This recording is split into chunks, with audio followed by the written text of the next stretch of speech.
Today we're going to show you guys how to improve your serving technique by learning how to throw a tennis ball. You can improve your serve this way or learn your serve if you're just a beginner. What are the advantages of just throwing a tennis ball? You don't really have to think of aiming and getting the ball inside the service box. You can actually just throw it and try to throw it as far as you can. So when you're throwing a tennis ball, to learn your serving motion, you should lift your tossing arm up. Obviously, we're not tossing the ball, we're just lifting it up over here. You place your hitting arm in a trophy position like this. You try to drop the ball a little bit lower back like this. This way, your shoulder and elbow, they are locked in.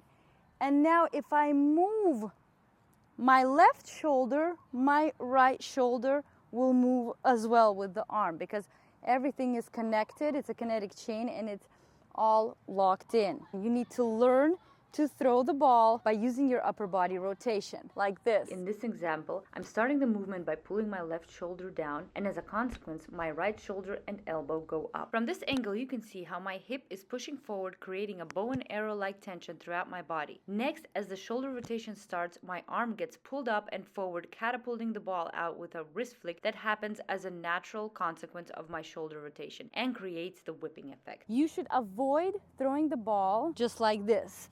First of all, if you throw the ball like this just by using your arm, you can't really get the arm far. You will notice that whenever you use your upper body rotation and you throw the ball with your shoulders, you can throw way further than if you throw with your hand. That way, you will learn to trust this movement and you will build up muscle memory so that when you take your racket, this movement will be more natural for you. Obviously, when you hit the ball with a tennis racket, there's a lot of more things come in play because the racket makes the contact point further away from you because there's additional length of the racket, right? You need to actually hit a ball, you need to toss it in the right place, all of this. Yes, it's all difficult, all of it needs to be worked on, but the main idea for you to actually do that throwing motion, okay? For you to actually throw your body and have the ball fly. After you had a decent amount of repetitions of throwing the ball and you see that now you can throw it pretty far, try taking your racket, obviously with a continental grip, put your racket in the same position as you were holding the ball. You see, this is the trophy position. My racket head is pointing up. So right now, I just kind of drop it down over here and I have my arm locked in. So from here, I will pull my left shoulder and my right shoulder will go up. When you're doing this exercise, you don't have to aim for the service box. You can just hit it on the other side of the net and just make sure that you throw your arm like this, that your upper body is pulling out your arm.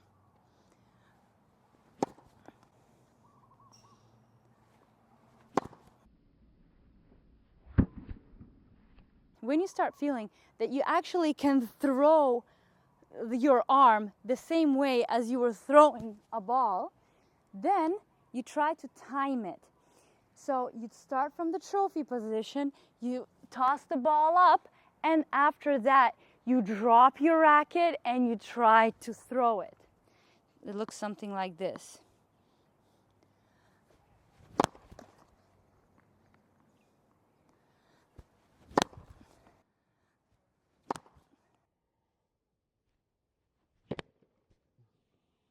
So as I said earlier, when you're trying to learn this biomechanical movement, please don't worry about where the ball is going. When your body gets used to it, then little by little you will gain control over the movement and you can become more precise. You can start feeling your racket head, like your racket face, where is it facing, what you should do. If, for example, the ball is going out, like you can start doing fine adjustments, like with the tossing it a little bit more forward so you have a better angle for the ball to go down, and so on. So at first, you really need to have this free movement. Unfortunately, because everybody is so scared to miss their serves, they learn just to put it in, push it in somehow, but all these movements, they do not have a progression. do not become a better serve as time goes. But if you're playing tennis and you're planning to play it for many, many years ahead, I highly recommend to invest your time into developing the right technique, so that even when you're not as strong anymore, but just because of your proper technique, you can effortlessly have a very powerful serve. Hope you enjoyed this video.